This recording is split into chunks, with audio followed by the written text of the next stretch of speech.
Hey everyone, welcome back. Today we're going to install Plex on the R610, next on Low Res DIY.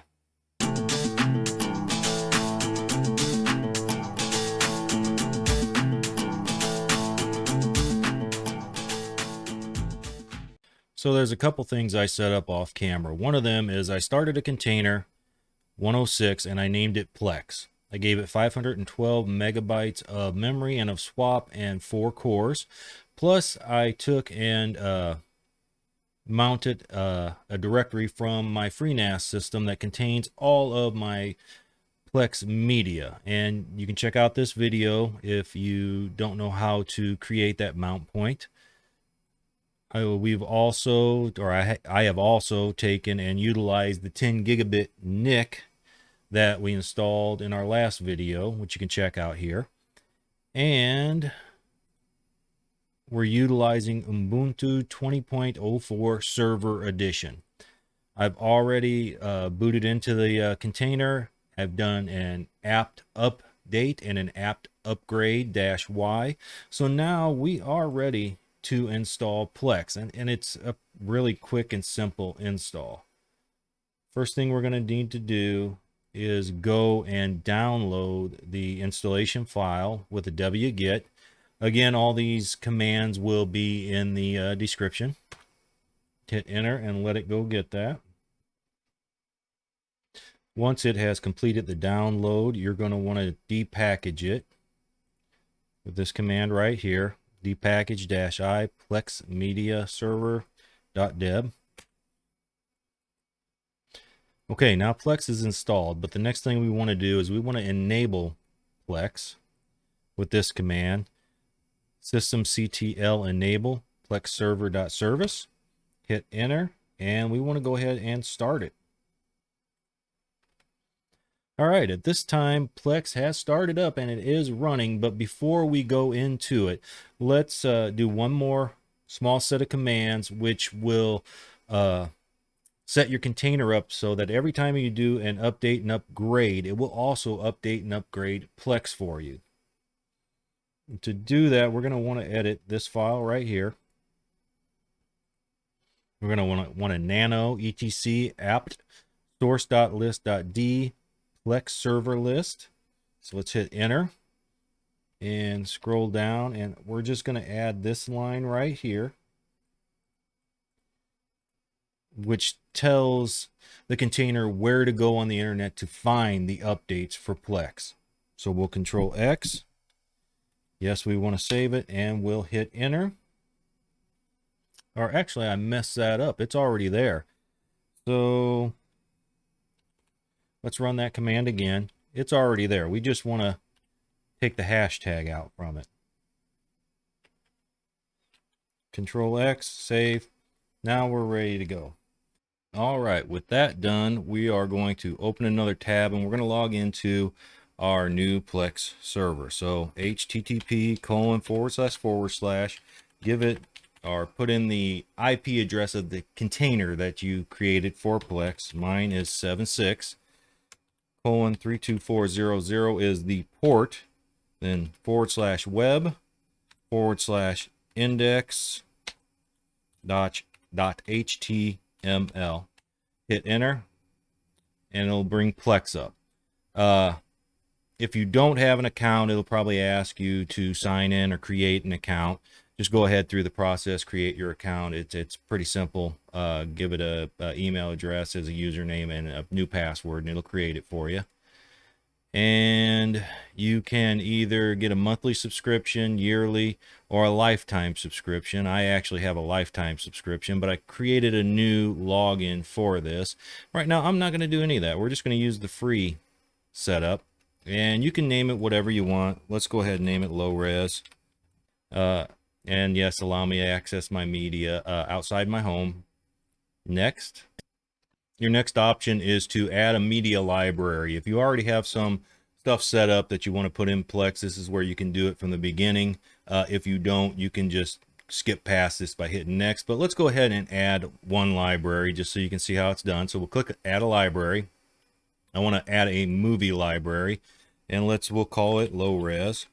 and you would click next. But you can see you have all sorts of options up here for games, other videos, photos, music, TV. Next, okay, I want to browse for my media. And like I said, I linked a directory from my FreeNAS server to the Plex container, and mount is where that is at. And you can see I've got a couple different directories in there full of movies, and we're just going to use the test videos, which just so happen to be all of my YouTube videos. So we click on that directory and you click add, and you see it adds that in there. Hit add library, and there it is. There's your first library. So we'll click next. You can get a Plex pass if you want. Like I said, we're going to use the free version for this. Hit done and customize your media if you want. I'm not going to fool with that. I'm going to leave all of that on there. On your home screen, it'll show these different options for you. You can unclick them if you want, if you don't want to see their suggestions for podcasts or for news and things like that. I'm just going to leave them all picked. And we're going to finish up. And there you go. Plex is up and running, and all you can watch free TV is available now, 80 plus channels.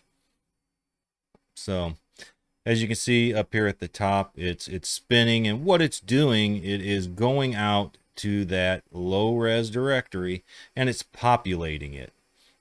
Not sure what that is. That's something crazy that just popped up there. Let's see what it is.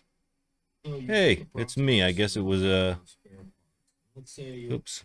I guess it was just a I don't know why it picked that thumbnail. That was weird.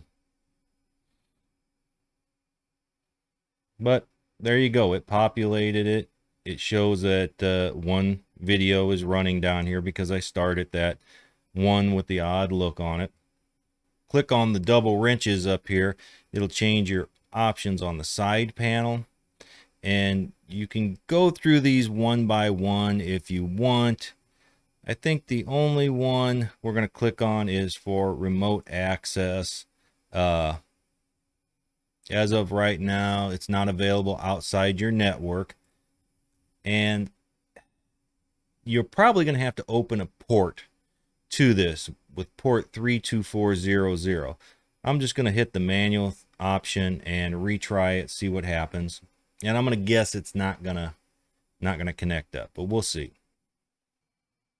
Well, it didn't work, so let's go ahead and open a port up. I have the Unify controller, so I'm gonna log in. And the way to change it on this is to go to settings, your routing and firewall, port forwarding. You can see I already have another Plex server set up on this, but let's go ahead and open the port to our new one just to show that it works. And we'll call it low res Plex. And the port you want to open to for 32400. Click on this little guy right here. Oh, give it the IP address of your container, which is 192.168.1.176, and it's 400, not 4000. Update forward. So let's go ahead and do that, and we'll leave it as both TCP and UDP and save it. And it's going to reprovision. The USG is going to reprovision. Now this does open up a hole in your firewall so that you can access your local Plex server. But it also opens a hole up so that hackers can worm a way into your system. You're going to have to balance that out. Do you want to watch movies from your Plex server on your phone somewhere? Then you're probably going to have to open a port up. But if you're just going to use it at home, I would suggest leaving it closed and not even giving Plex the option of remote access. Okay, with the provisioning done, let's go back into Plex and let's try it again. And it worked. So now, if I wanted to, I could go onto my Plex app on my phone, log in under the new login that I created, and I would have access to all the videos, all my local videos, remotely. Speaking of that, let's go ahead and add one more library just so you can see how to do it once everything's set up. So we want to hit our home button, click on more, and right now we're on low res. If you just hit the add button, it brings your options back up again. So let's do music this time. We'll click the went a little too fast there, sorry. Music, we'll click the next button, browse, go through my mount, and let's see what kind of music I have out there. Let's just pick something. Let's pick Tom Petty. We'll click add library. It'll add the library. You can see it's up here working. It's starting to search, and it'll start populating that library. So now I have access to my music library also. Go back and you see it added that directory or that library to our home page. So let's click on our home page, and you can scroll down, and also here's the free movies they have for you, different options. Yeah, your film and TV, your headline news, and there's our music library on your recently added music.